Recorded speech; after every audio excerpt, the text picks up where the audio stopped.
కూడా వయసు వచ్చేస్తుంది 72 సంవత్సరాలు.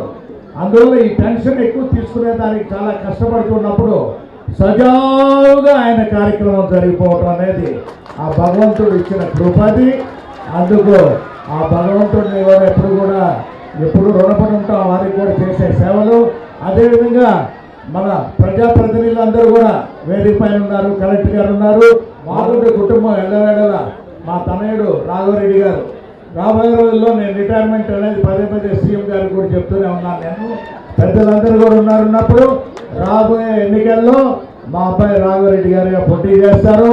కానీ ఇటువంటి కార్యక్రమాల్లో మాత్రం ఉన్నప్పుడు కూడా రాజకీయాల్లో ప్రత్యక్షంగా లేకపోయినా కూడా ప్రజాసేవలో ఉండేదాని కొరకు మీ అందరితో కూడా పనిచేసే దాని కొరకు నేను సన్నిహితంగా ఉంటానని కూడా తెలుపుకుంటూ చాలా సమయం తీసుకున్నందుకు ప్రజాప్రతినిధులందరూ, మంత్రివర్యులు, ఎమ్మెల్యేస్కి, కలెక్టర్ గారికి, చైర్మన్లు అందరికీ కూడా అందరికీ హృదయపూర్వక నమస్కారాలు తెలుపుతున్నాను నేను.